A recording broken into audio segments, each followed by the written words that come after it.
That ending featured the second most violent fingering I've seen on camera this year. I'm John Retlin with my review of WWE Smackdown, and no, don't ask. Just don't ask. Don't Google that either if you don't know what that means, kids. Don't Google it. Also, how are you watching this if you're a kid? I don't make kid-friendly stuff. Moving on. This show was fine. It featured quite a bit of the women.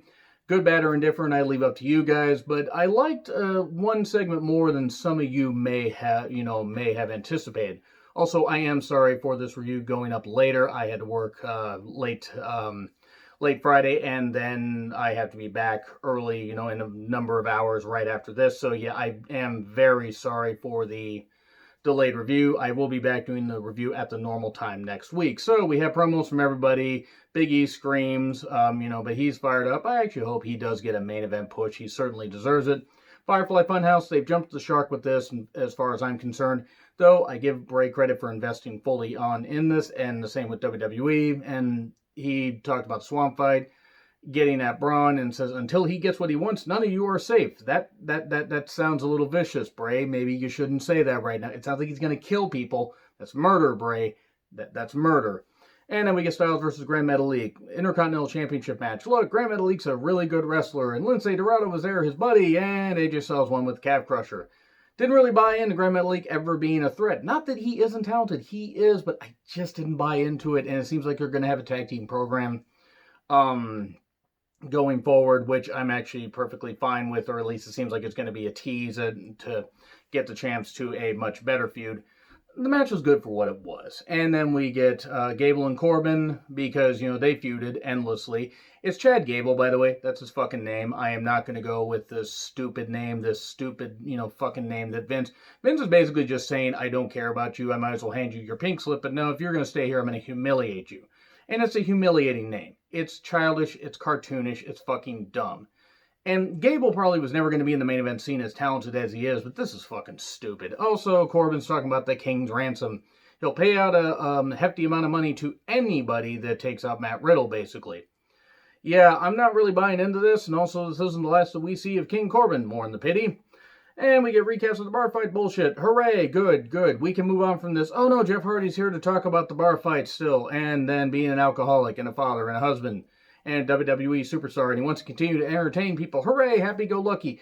I may not care for Jeff, honestly, as I gave him too many chances, but you know what? I do wish him the best. He does have children. He does have a wife, and if he actually has gotten over this and stays on the straight and narrow, good for him.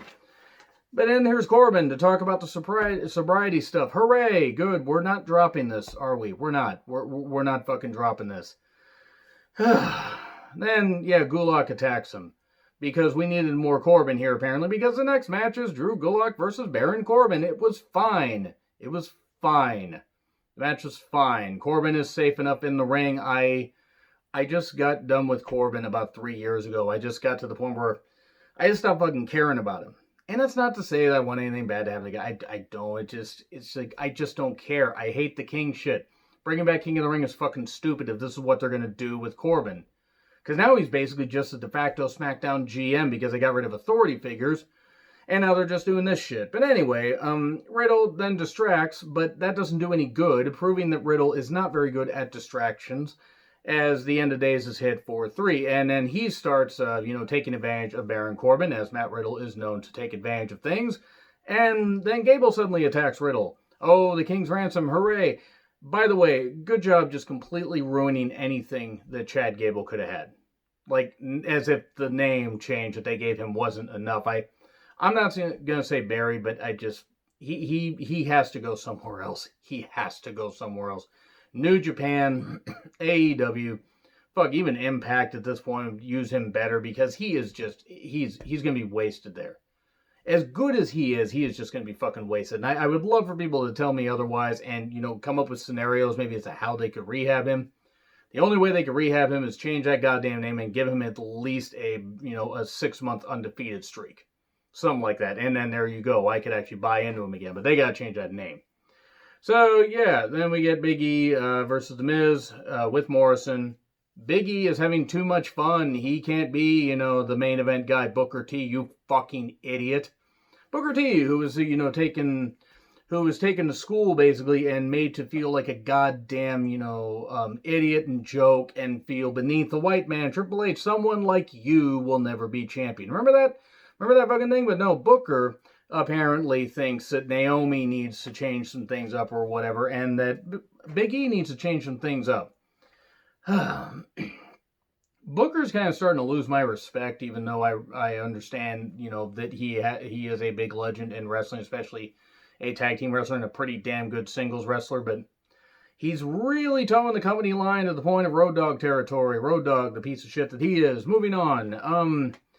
The match was fine. I mean, it was Big E versus The Miz. Miz is safe enough, but isn't necessarily a great worker. Now, he is definitely somebody that can get a lot out of a little, as his career has proven, and I give him credit because he has managed to stay basically injury-free. He has managed to work hard and attain a pretty damn good position in the company. And then Morrison interferes. We get the apron splash. Why? Morrison gets kicked out at one point because he keeps trying to interfere. And then we get a standing stretch muffler from Big E. That was impressive. I like that. He needs to use that more often. That's some good shit. He got Miz to tap out. Then Cesaro and Nakamura are having a championship celebration in a lounge. And then Team Do a Good Lucha thing, minus Kalisto. So basically the two good members of the team show up and Nakamura mocks him. It was kind of funny, actually. It was. It's funny that they make it like where Nakamura doesn't know English, and it's like then he's doing Spanish. He's doing, he does English just fine. It's just hilarious. This was fine, and we're probably going to get this match either on SmackDown or maybe on the SummerSlam kickoff or at Payback. They're going to have Payback a week after SummerSlam. Why even have like, TV? Just go from SummerSlam straight to Payback, because they ain't going to be able to have enough TV to like even hype something.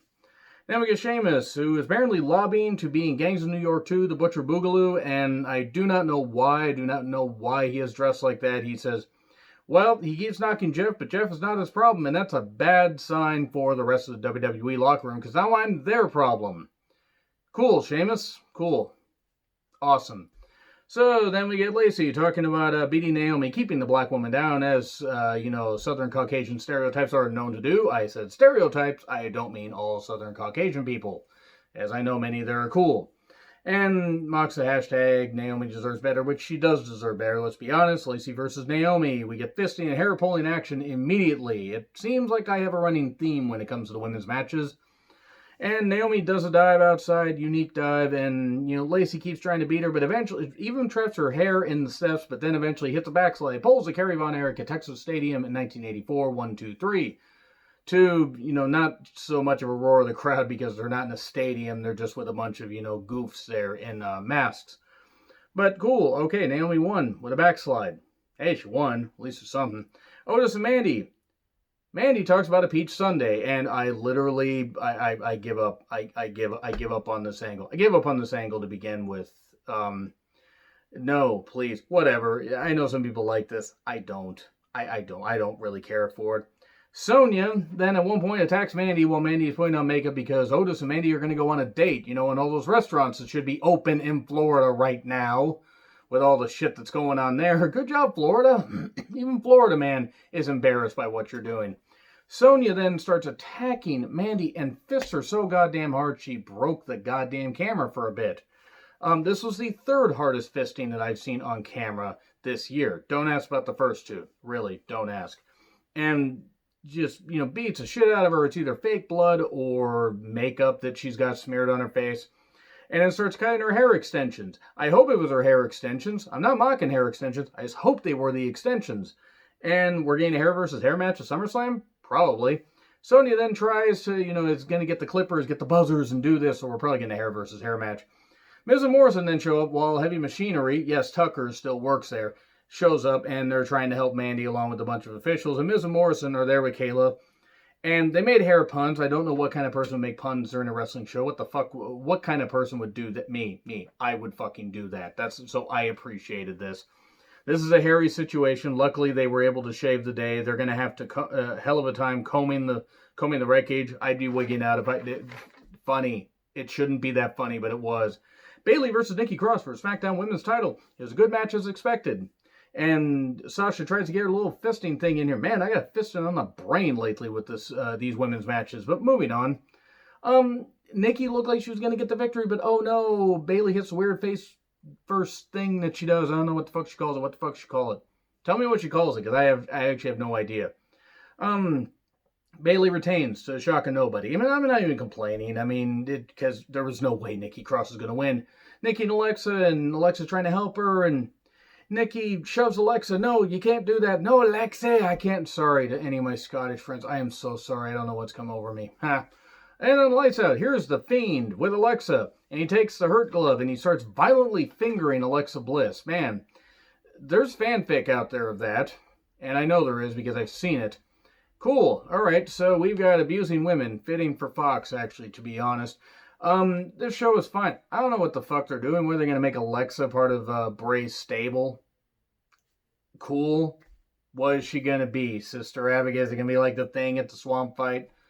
Like, what the fuck? It's not even like, oh, hey, I'm interested to see what happens. I don't even really care. I mean, I don't hate anything on this show. It's just, it was what it was. Anyway, agree, disagree, what I said. Like, share, subscribe. Twitter handle in the description. I'm John Redland. I'll see you soon.